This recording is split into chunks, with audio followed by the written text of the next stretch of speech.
ಚಿಕ್ಕಬಳ್ಳಾಪುರ ಲೋಕಸಭಾ ಕ್ಷೇತ್ರದ ವ್ಯಾಪ್ತಿಯಲ್ಲಿ ಬಿಜೆಪಿ ಜೆಡಿಎಸ್ನ ಮೈತ್ರಿ ಅಭ್ಯರ್ಥಿಯಾಗಿರುವಂತಹ ಡಾಕ್ಟರ್ ಕೆ ಸುಧಾಕರ್ ಅವರು ಇವತ್ತು ಕೂಡ ಪ್ರಚಾರ ಕಾರ್ಯದಲ್ಲಿ ತಮ್ಮನ್ನು ತಾವು ತೊಡಗಿಸಿಕೊಂಡಿದ್ದು.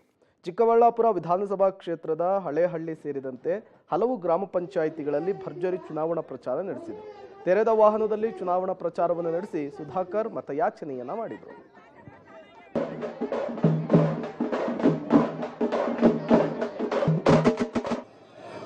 ಮಾನ್ಯ ನರೇಂದ್ರ ಮೋದಿ ಅವರು ಕೇಂದ್ರ ಸರ್ಕಾರ, ಆದರೆ ಪ್ರಚಾರ ಪಡ್ಕೊಳ್ತಾ ಇರೋದು ಯಾರು? ಒಂದು ಹಗಲು ನೀವು ಅಕ್ಕಿ ಕೊಡ್ತೀರಾ, ಅನ್ನ ಭಾಗ್ಯ ಕೊಟ್ಟೆ ಅಂತ ಹೇಳ್ತೀರಿ. ಏನು ನಮ್ಮ ತಾಯಂದ್ರು ಬಡವರು ಅನ್ನ ತಿಂತಾರಲ್ಲ, ಅದು ಅರ್ಗದೇ ಇಲ್ಲ ಇವ್ರು ಹೇಳೋ ಅನ್ನ ಭಾಗ್ಯ ಕೊಟ್ಟೆ ಅಂತ ಹೇಳೋದಕ್ಕೆ. ಆದ್ರೆ ಮೋದಿ ಅವರು ಒಂದ್ ದಿವಸ ಹೇಳಿಲ್ಲ ಅನ್ನ ಭಾಗ್ಯ ನಾನು ಕೊಟ್ಟೆ ಅಂತ. ಇದು ವ್ಯತ್ಯಾಸ.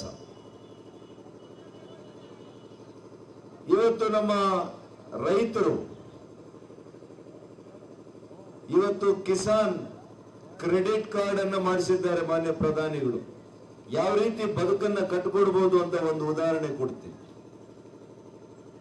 ಸುಮಾರು 10.5 ಕೋಟಿ ರೈತರು ಈ ದೇಶದಲ್ಲಿ ಈ ಕ್ರೆಡಿಟ್ ಕಾರ್ಡ್ ಅನ್ನ ತೆಗೆದುಕೊಂಡಿದ್ದಾರೆ.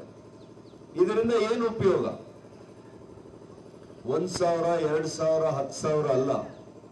ಒಬ್ಬ ರೈತನಿಗೆ 10 ಲಕ್ಷ ರೂಪಾಯಿ ಕೇವಲ 3 ರೂಪಾಯಿ ಬಡ್ಡಿ ದರದಲ್ಲಿ, 3% ಬಡ್ಡಿ ದರದಲ್ಲಿ, ಯಾವುದೇ ಶ್ಯೂರಿಟಿ ಇಲ್ಲ, ಯಾವುದೇ ಗ್ಯಾರಂಟಿ ಕೊಡುವಾಗಿಲ್ಲ.